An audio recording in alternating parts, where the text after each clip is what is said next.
जी बेटा, page 265, review exercise 17, question number 2, multiple choice questions, choose correct answer. Number 1, a triangle having two sides congruent is called. अब देखें, ऐसी triangle जिसमें दो sides congruent हो, कौन सी होती है? आइसोसेलेस। जिसमें कोई साइड इक्वल ना हो तो स्केलिन होती है, और अगर ऑल साइड्स इक्वल हो तो आप इक्विलेटरल ट्राइंगल कहते हैं। तो इस अगर टू कॉन्ग्रुएंट साइड्स वाली कौन सी ट्राइंगल होती है? आइसोसेलेस ट्राइंगल होती है। तो आपने सर्कल कर लिया ऑप्शन डी को। A quadrilateral having each angle equal to 90 degree is called. अब पैरेललोग्राम है, इसमें 90 डिग्री एंगल नहीं होता। ट्रेपीजियम में भी चारों एंगल 90 डिग्री होना ज़रूरी नहीं होता। रोम्बस में भी चारों एंगल 90 डिग्री नहीं होते। रेक्टेंगल के अंदर चारों एंगल 90 डिग्री होते हैं। तो आप लोग सर्कल कर लेंगे option B. MCQs number 2 option B, MCQs number 1 option D. Number 3 देखो, the right bisectors of 3 sides of a triangle are concurrent. ठीक है, कि जो एक ट्राइंगल है उसके तीनों राइट बाइसेक्टर एक ही पॉइंट से गुजरते हैं। ठीक है, कॉन्ग्रुएंट मतलब होता है यानी लेंथ में इक्वल होना। ठीक है, कोलिनर का मतलब होता है एक पॉइंट पर लाई करना। पैरेलल यानी 2 या 3 लाइंस पैरेलल होंगी, यानी एक दूसरे को मीट नहीं करेंगी। और कॉन्करेंट का मतलब होता है एक ही पॉइंट से गुजरने वाले। तो right bisectors of 3 sides of triangle क्या होंगी? कॉन्करेंट होंगी, यानी एक पॉइंट से गुजरेंगी। तो MCQs नंबर 3 में आप ऑप्शन सी को हाईलाइट कर लेंगे, ये सर्कल कर लेंगे। ठीक है बेटा। जी बेटा, नंबर 4 देखें, the dash altitudes of an isosceles triangle are congruent.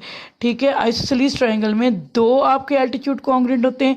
अगर इक्विलेटरल ट्राइंगल हो तो 3 आपके जो है ना एल्टीट्यूड्स कॉन्ग्रुएंट होते हैं। 4 तो होते ही नहीं हैं किसी ट्राइंगल में। ठीक है बेटा, तो आपने 2 altitudes of an isosceles triangle are congruent option A को सर्कल कर लिया। MCQs number 4 option A. Number 5 देखो, a point equidistant from the end points of a line segment is on its dash. देखें वो क्या कह रहे हैं, एक आपके पास लाइन सेगमेंट है। ठीक है, और ये लाइन सेगमेंट है, ये उसका आपके सामने मैंने राइट बाइसेक्टर ड्रॉ किया। ठीक है बेटा, राइट बाइसेक्टर पे कोई भी पॉइंट आप ले लेंगे वो इस लाइन सेगमेंट के एंड पॉइंट से इक्विडिस्टेंट होगा। ठीक है, तो इसका मतलब क्या हुआ कि a point equidistant from the end points of a line segment is on it's right bisector. वो राइट बाइसेक्टर के ऊपर वो पॉइंट है। ठीक है, तो आपका MCQs नंबर 5 आपने ऑप्शन बी सर्कल कर लिया। नंबर 6 देखो, dash congruent triangles can be made by joining the mid points of the sides of a triangle. एक आपने ट्राइंगल ली, ठीक है, ट्राइंगल की मिड पॉइंट्स साइड्स के मिड पॉइंट ले लिए। ठीक है, ये तीनों ये मिड पॉइंट्स है। अब मिड पॉइंट्स को ज्वाइन किया। अब देखिए आपके पास कितनी ट्राइंगल्स है, 1 2 3 4। तो अब कितनी कॉन्ग्रुएंट ट्राइंगल्स बन गई? 4 कॉन्ग्रुएंट ट्राइंगल्स बन गई। तो आपका MCQs नंबर 6 आप सर्कल करेंगे ऑप्शन बी को। जी बेटा देखिए, MCQs नंबर 7, डायगनल्स लिखा हुआ है। पहले तो ये गौर से देखें, diagonals of a parallelogram dash each other. एक तो डायगनल्स की बात की जाती है, तो पहले तो पैरेललोग्राम देखते हैं। ठीक है, ये देखें, ये हमने पैरेललोग्राम ड्रॉ की एक ऐसे। डायगनल्स की बात की तो एक पैरेललोग्राम में कितने डायगनल होते हैं? 2। ठीक है, तो दोनों डायगनल्स के में जो दोनों डायगनल्स जो है एक दूसरे को बाइसेक्ट करते हैं, यानी ये वाला पार्ट इस पार्ट के इक्वल है, और जो ये पार्ट है ये वाला ये इसके इक्वल है। ठीक है, यानी इस पॉइंट ने इस डायगोनल के 2 इक्वल पार्ट्स कर दिए, और इस पॉइंट ने इस डायगोनल के 2 इक्वल पार्ट्स कर दिए। बाइसेक्ट ईच अदर, यानी 2 इक्वल पार्ट्स में डिवाइड कर दिया। तो MCQs number 7 option A. Number 8 देखो, medians of a triangle cut each other in the ratio. ठीक है, ये 2 to 1 होता है। MCQs नंबर 8 ये मैं आपको दिखा देती हूँ। जी बेटा, ये हमने 17.2 से पहले जब पढ़ा था तो हमने ये पढ़ा था कि मीडियंस ऑफ द ट्राइंगल जो है ना एक ही पॉइंट जी से गुजरते हैं, और वो कॉन्करेंट होते हैं, और वो 2:1 में एक दूसरे को डिवाइड कर रहे होते हैं।